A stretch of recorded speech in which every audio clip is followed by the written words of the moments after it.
Hi guys, it's Sam, and I just got top 4 at the first regional of the Burst Protocol season with Brandon Despia. The new sport is really good. I'm excited to talk about it. I played a 42 card list. It's a little unconventional compared to what you usually see with Brandon Despia, but hopefully I can walk you through some of the decisions and what I decided to cut and the non-engine I decided to play. So yeah, before we begin, I have some quick shout outs to the GVYC, of course, and to the Shanghai Sharks. Literally, majority of Top Cut was us, and also to the Blazing Brandon group chat. So yeah. Also check out the new deck box that they give. It's really really cool. There's a blue eyes on the inside. So yeah, these are super nice. They really outdid themselves. Moving on to the deck profile. I played 3 copies of Fallen of Albaz, 2 of the new one of the old one. This new sport is really good. It changes the deck in a lot of ways. It gives you a new way to play without using Brandon Fusion. And so now you oftentimes don't go for Brandon Fusion going first. It happens more going second now. And this card, even if it gets hand trapped, it still puts a fusion monster in the graveyard, so it helps you play through hand traps very well. And then another thing is this deck uses the dumps in the graveyard far more effectively than any other deck. Like, you can splash this engine into like a bunch of different decks, but this deck gets the most out of it. So I mean, people have been talking about this card a lot, and so you probably heard all sorts of like, this card's crazy, this card's broken, and it really is. It does a lot for the deck, and so yeah, this also allows you to play a lower deck count. So I'm playing 42 cards, which usually before in Brandon, oftentimes you're playing like 45, 50, 60 card decks, and so yeah, this lets you slim down the deck a lot, which is really good. Next, I played 2 Cartesia. Cartesia is still mandatory. Sometimes in certain lines you banish one of them, so that's why I'm playing 2. So it does come up quite a bit. You can consider playing 3 though. And then I played 1 Guiding Quem. This card you only need 1 of now. I mean, this card, you can revive it with a new synchro from the graveyard, so it's pretty easy to recycle. There are random times where it's like, I still want to be able to summon 1 off the deck from Grand Guignol, but you can make it work with only 1, so that's what I play. And then 1 Ecclesia, because this card works with the new Fallen Valbest. And it's really good. Even if you get Fulost, you can just leave this on your board and then fuse into Albaz on your opponent's turn, so this card's pretty strong. And the fact that you have this, Cartesia, and High Spirits, which all go back to your hand during the end phase, it lets you win a lot of grind games. Like, I played against an Odeon deck where they had like every solemn, every single thing, but like these cards just keep coming back to hand, so like eventually you just win the grind game. So yeah, really good. And then I still played 3 copies of Aluber. This card is still your best normal summon. You really want to see this card because the new Albaz isn't a normal summon, and so I mean, it can be sometimes, but you usually don't normal summon it. So this card's still really good. You could search High Spirits usually off of this going first, and then going second. Sometimes you save your normal summon to go for a Luber and then into Brandon Fusion after you bait them with the Fallen of White. So yeah. For the bricks, I mean, not really bricks, but like one-ofs, I played 1 Mercurier and then 1 Shroud. Mercurier is absolutely mandatory.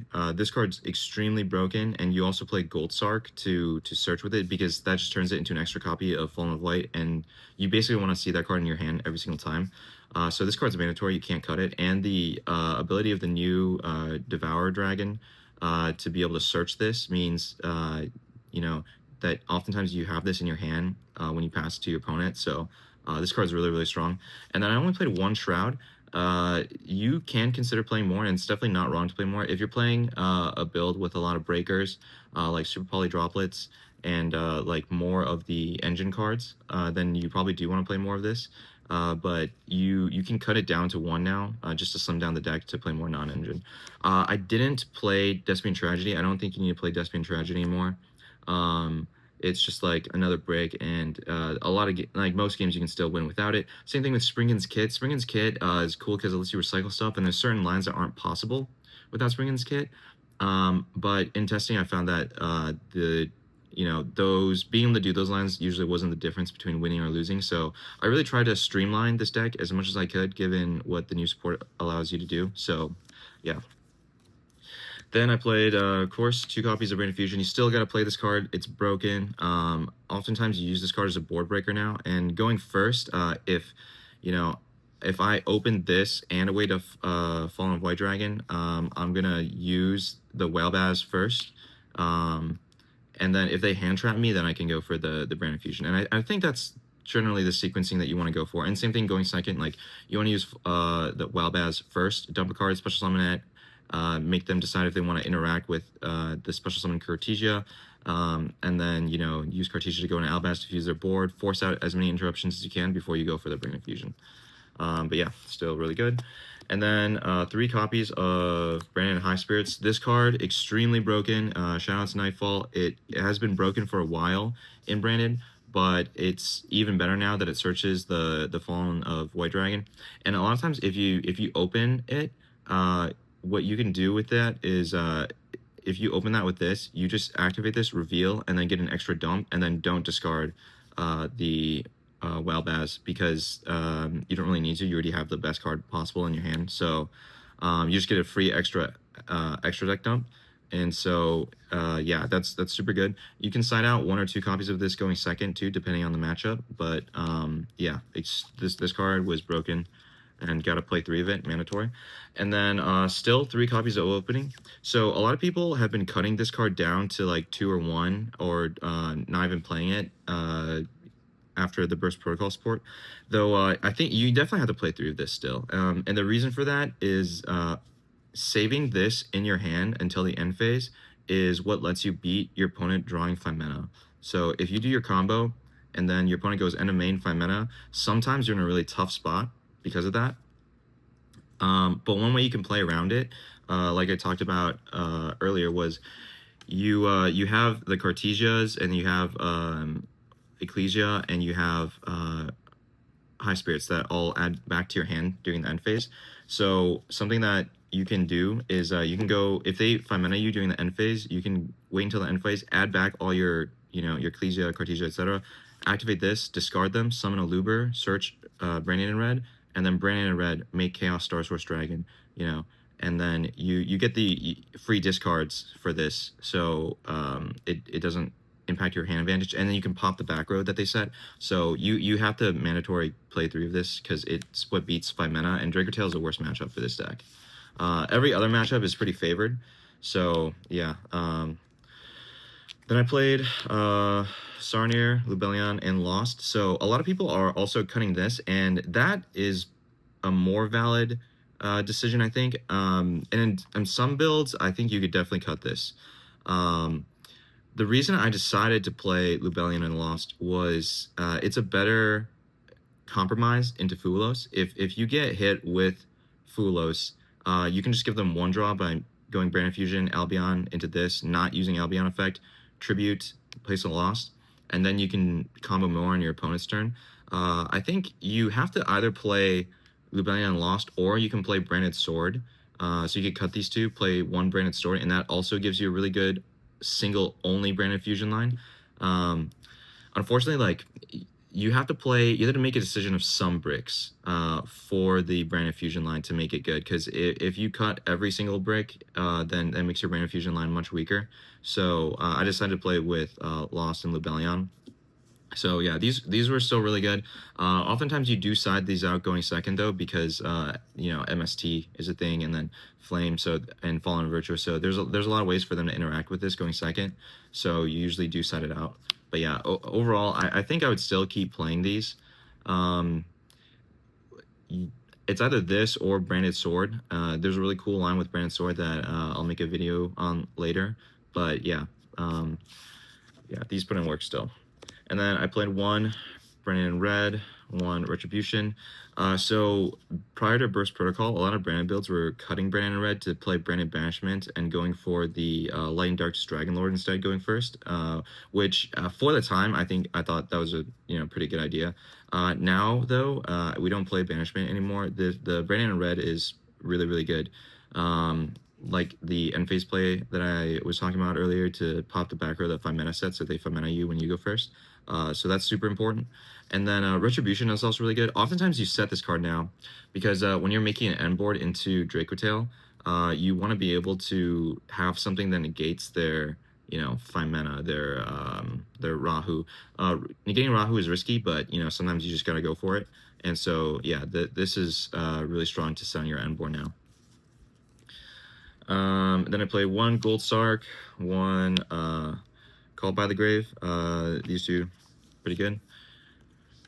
And then for the non-engine, I played 15 non-engine. I played, of course, 3 Fallen Virtuous. This card is broken, card of the format. It's really, really strong. You use the Revive effect a lot. I'm not playing the Kristya lock because Kristya is, I mean, at the moment, I didn't think it was necessary. I think you can win all your games without it, and it's just like an extra card that you don't necessarily want to draw.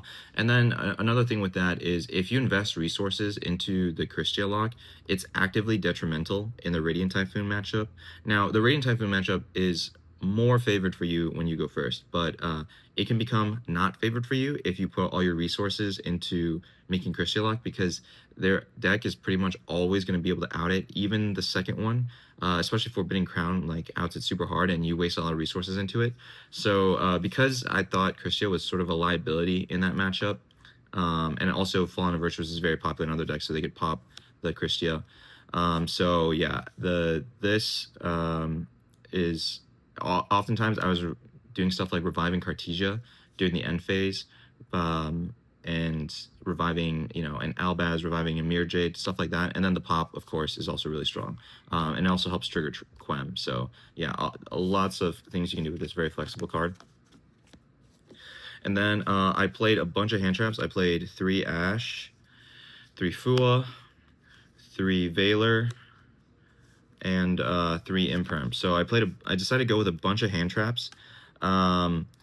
Basically, I dual screen test against myself on DB. So I was playing Draco Tail, Radiant Typhoon, Yummy, etc. against myself, and I found that every matchup is pretty favored except Draco Tail. It's really hard to beat Draco Tail with breakers, because if the Draco Tail player knows what they're doing, they can usually win. However, they have a lot of hands that lose to hand traps. So these were my compromise into Draco Tail, which is the best deck of the format. And then playing hand traps doesn't make your matchup into other decks like Radiant Typhoon or Yummy worse. So that was the reason I decided to go with these. And a lot of people are not playing the low impact hand traps right now, but I think they're actually pretty good. A lot of times decks don't have that many plays. Like Radiant Typhoon, they don't have that many starters. So if you like Imperm Veiler, their first monster, a lot of times they can't extend past that. The deck's like, I mean, it's consistent, but it's not that consistent. And then sometimes, like, if they go normal summon Cupsy and you stop them from searching the surprise, them not having the surprise is the difference between them being able to win or not against you. So yeah, and if you hit the Lucius, it's pretty strong. Of course, your opponent could have Fallen Virtuous. They could, there's ways to dodge it, but these cards in practice worked really well for me. So yeah, the non-engine I decided to play was all hand traps, and I sided into even more going second, and it's all because Fallen of White lets you condense your deck so much and slim down on the bricks so that you don't have to play as much engine. So yeah, these cards are really great. 42 cards in the main. So for the extra, played 1 Ecclesia, the Dark Dragon. This card is really, really good. There's a lot of flexible ways to use this card too. Going first, you almost always go for this card because the fact that it banishes itself means that after it banishes itself on your opponent's turn, it's going to come back for follow-up. So your turn 3 begins with this card on your board. Even if they do out this card still shuffles itself back along with another fusion to out one of something on their board. So yeah, it's really strong.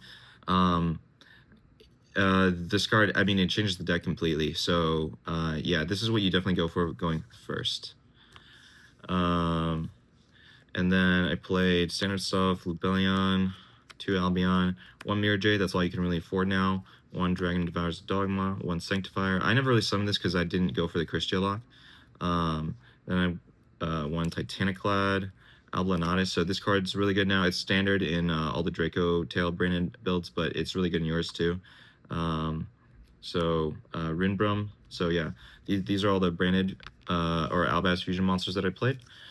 All really solid. And then I played 2 Grand Guignol. So Grand Guignol, I often hear from people that you don't need to if you're not playing the lock. I disagree. I think the second one comes up a lot. You just need something good to make off of Cartesia. A lot of times you have like Quem, Cartesia, Mirror Jade, and you need to make the second Grand Guignol just so you can fuse off the Mirror Jade with the Cartesia so Quem can revive the Mirror Jade back. And also, like, this deck plays Effect Veiler, so if you are in a pinch, you can pitch one of these with High Spirits and Effect Veiler to get into your Wild Baz. So yeah, having 2 came up a lot for me, and so yeah, this is a really good card, and I would continue playing 2 for sure. For the Granular Target, I played Briskinion. I think this is the best one for this format. This lets you banish their Fallen and Virtuous Scent from their graveyard, so they can't keep looping. And I mean, that's really strong because it helps you a lot in the grinding game. Quertus is super bad because against Dracotail, Quertus literally does nothing, and they're always going to be able to out it. And Despian Lulu Walilith is okay. That's the second best one compared to this, but I value the utility of banishing the Fallen and Virtuous targets from my opponent's graveyard the most. And there's occasionally times like I've stole Secretarian Dragon with this, and it won't get the Floodgate effect, but you can steal Secretarian and then revive from your graveyard, so it just gives you like an extra push. Yeah, so this card was really good. I would definitely recommend playing Priskinion, even more so if you play Super Poly, but I don't want Super Poly in this list. And then for the random fusions, I have 1 Chaos and 1 Secretarian. These cards were pretty decent. Secretarian, you barely make this, but when you do, it's pretty solid. There's times where you revive a Cartesia with this, or you revive Quem. And those are pretty solid. And then Chaos Star Source being able to pop 2 cards for you is really good. And also randomly when you fuse with your opponent's Arthalion, you can still pop a card, or Primite Ether Barrel. It still lets you pop whatever they have. So yeah, these cards are really good. And for the side, I played 3 Perulia. This card's, I guess, self-explanatory. You just gotta play Perulia. And then I also played the Ciphering package. So I was trying to hand trap my opponents out of the game. And when you like Imperm Veiler the Lucius or stop their Wild Bass from playing in the Drake Tail matchup, you need to either Ash or Delta their Rahu. So this is just like extra copies of Ash Blossom pretty much against that deck. So yeah, this is pretty good. I kept on drawing the driver, but in a lot of the games I drew the driver alongside Gamma or alongside Delta, I still won. So yeah, I mean these cards are just really strong, and they're really good hand traps. So yeah, and then play 1 Magnamut. This card is really good. I definitely think you have to side 1 of this. It's really good in any of the mirrors and any of the decks that play Fallen and Virtuous, and then or the Wellbaz engine, and then this lets you search Wellbaz. So sometimes you side out consistency from your deck, but you can side this in if it's getting the matchup, and then it helps patch up the consistency too. And then for additional hand traps, I also played 2 Mourner and 1 Nib. So I didn't play Bell at all in my deck, and the reason is because Bell is more of a breaker than it is a hand trap. Bell's better on your turn, so if you're playing a branded build with like Droplet or Super Poly, Lightning Storm, etc., Double Cyclone, then you do want to play the Bell over this because Bell helps the breaker strategies. But if you're trying to stop your opponent from playing, then Mourner is a better preventative hand trap, and this card's way better into Radiant Typhoon. And so basically, I had 3 slots left for extra hand traps and says play 2 Mourner and then 1 Nib just in case, because it is a regional. And Nib is also not too bad. There's like into Yummy, for example. Like, yes, they play through Nib, but the board that they end on through Nib, because they don't have Herald, is really easy to pick apart with Branded. So, yeah, these cards are really good. And then going first, I sided in 3 Dragon's Mind. This card is amazing because it's a free discard. This deck can get discard heavy sometimes, so being able to pitch this off for opening or Lubellion and then just reset it. It gives you a lot more card economy, so that's why it's the best card to decide going first into this deck, and definitely put in work. Like whenever you draw this, you're like, oh, I'm so safe. I'm guaranteed to win going first, pretty much, if you have this. So yeah, that's the deck profile. No Kristya. The format might change to where you do need it, or Radiant Typhoon might leave the format, and so I might feel like Kristya is really good against like Dracotale, for example. But yeah, that's the deck profile. 42 cards, hand trap branded. Hope you guys liked it, and please like, comment, subscribe. Let me know your thoughts down in the comments below. Thank you.